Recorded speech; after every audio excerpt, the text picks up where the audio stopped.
नमस्कार दोस्तों, राधे राधे। आज हम बात करेंगे जीवन और संघर्ष की। क्या है जीवन? जीवन एक संघर्ष है, खेल है या उत्सव है? इसी से संबंधित एक कहानी सुनाते हैं।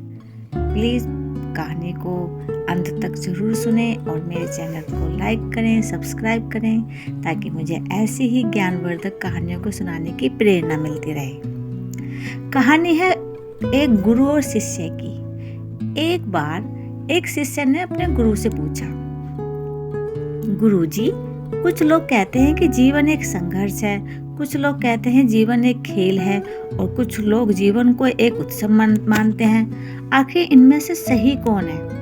गुरुजी ने कहा, जिन्हें गुरु नहीं मिला उनके लिए जीवन एक संघर्ष है, जिन्हें गुरु मिल गया उनका जीवन एक खेल है, और जो लोग गुरु द्वारा बताए गए मार्ग पर चलने लगते हैं उनके लिए जीवन एक उत्सव है। शिष्य को गुरु की यह साधारण सी बात समझ में नहीं आई और वह उनसे संतुष्ट भी नहीं हुआ। तो गुरुजी ने एक कहानी सुनाई। कहानी थी, एक बार किसी गुरुकुल में 3 शिष्यों ने अपना अध्ययन संपूर्ण करने पर अपने गुरुजी से यह बात बताने के लिए विनती की कि उन्हें गुरु दक्षिणा में उनसे क्या चाहिए। गुरुजी ने पहले तो मन ही मन मुस्कुराए और फिर बोले, मुझे तुमसे गुरु दक्षिणा में एक थैला भर के सूखी पत्तियां चाहिए, ला सकोगे? यह सुनकर वे तीनों प्रसन्न हो गए, क्योंकि उन्हें लगा कि ये तो बड़ा ही आसान सा काम है। अब वे तीनों शिष्य पास ही के एक जंगल में पहुंच गए, परंतु यह देखकर उनका आश्चर्य का ठिकाना नहीं रहा कि यहाँ तो सूखी पत्तियां केवल एक मुट्ठी भर ही हैं। वे सोच में पड़ गए कि आखिर जंगल में कौन सूखी पत्तियां उठाकर ले गया होगा, सूखी पत्तियां का भला क्या उपयोग करेगा। तभी उन्हें दूर से किसान आता हुआ दिखाई दिया। वे उसके पास पहुंचकर याचना करने लगे कि वह उन्हें केवल एक थैला भर सूखी पत्तियां दे दे। उस किसान से क्षमा मांगते हुए कहा कि मैं आप लोगों की मदद नहीं कर सकता, क्योंकि सूखी पत्तियों को ईंधन और खाद के रूप में पहले ही उपयोग कर लिया गया है। किसान ने ऐसा बोलकर क्षमा मांग ली। यह सुनकर वे तीनों पास के एक गांव में चले गए। वहां पहुंचकर उन्होंने जब एक व्यापारी को देखा और उससे थैला भर सूखी पत्तियां देने के लिए प्रार्थना करने लगा, परंतु व्यापारी ने उसके पास सूखी पत्तियां होने से इनकार कर दिया और कहा कि वो तो मैंने कभी भी बेच दी। फिर भी उस व्यापारी ने कहा कि मैं जानता हूँ उस बूढ़ी माँ को जो जंगल में सूखी पत्तियां बीन कर लाती है, हो सकता है उनके पास हो। तीनों उस बूढ़ी माँ के पास गए, जो उन पत्तियों को अलग अलग करके कई प्रकार की औषधियां बनाया करती थी।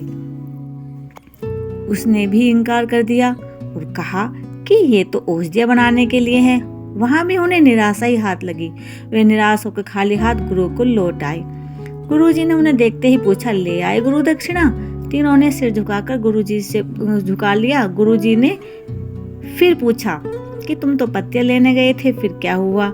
गुरुजी के फिर से पूछे जाने पर उनमें से एक शिष्य बोला, गुरुदेव, हम आपकी इच्छा पूरी नहीं कर पाई। हमने सोचा था कि सूखी पत्तियां तो जंगल में सर्वत्र बिखरी रहती है, परंतु बड़े ही आश्चर्य की बात है कि लोग उनका भी कितनी तरह से उपयोग करते हैं। गुरुजी फिर पहले की ही तरह मन ही मन मुस्कुराए और बोले, निराश क्यों होते हो? प्रसन्न हो जाओ, और यही ज्ञान की सूखी पत्तियां भी व्यर्थ नहीं हुआ करती, बल्कि उनके भी अनेक उपयोग हुआ करते हैं। मुझे गुरु दक्षिणा के रूप में दे दो। तीनों शिष्य गुरुजी को प्रणाम करके प्रसन्न होकर अपने अपने घर चले गए। वह शिष्य जो गुरुजी की कहानी सुन रहा था, बड़े उत्साह से बोला, गुरुजी, अब मुझे आपकी बात समझ में आई कि आप क्या चाहते हैं। आपका संकेत है वस्तुतः इसी ओर है कि जब सर्वत्र सुलभ सूखी पत्तियां भी निरर्थक या बेकार नहीं होती, तो फिर हम कैसे किसी भी वस्तु या व्यक्ति को छोटा और महत्वहीन मानकर उसका तिरस्कार कर सकते हैं। जीवन में हमारे पास जो है हम उसका मजा ले सकते हैं, जबकि कुछ लोग उनके पास जो नहीं है उसके बारे में सोचकर ही परेशान होते रहते हैं। गुरुजी भी तपाक से बोले, हाँ, मेरे कहने का भी यही तात्पर्य है कि हम जब भी किसी से मिलें तो उसे यथो योग्य मान देने का भरसक प्रयास करें, ताकि आपस में स्नेह, सद्भावना, सहानुभूति एवं सहिष्णुता का विस्तार होता रहे। हमारा जीवन संघर्ष के बजाय उत्सव बन सके। दोस्तों, इस कहानी से हमें सीख मिलती है कि जीवन में कुछ भी व्यर्थ नहीं है, सभी में कुछ ना कुछ अर्थ है। आपका व्यवहार भी आपको संघर्ष तथा उत्सव में धकेलता है। यदि जीवन को आप संघर्ष समझेंगे तो संघर्ष बन जाएगा, यदि जीवन को खेल समझेंगे तो खेल बन जाएगा, और अगर जीवन को उत्सव समझकर मनाएंगे तो उत्सव बन जाएगा।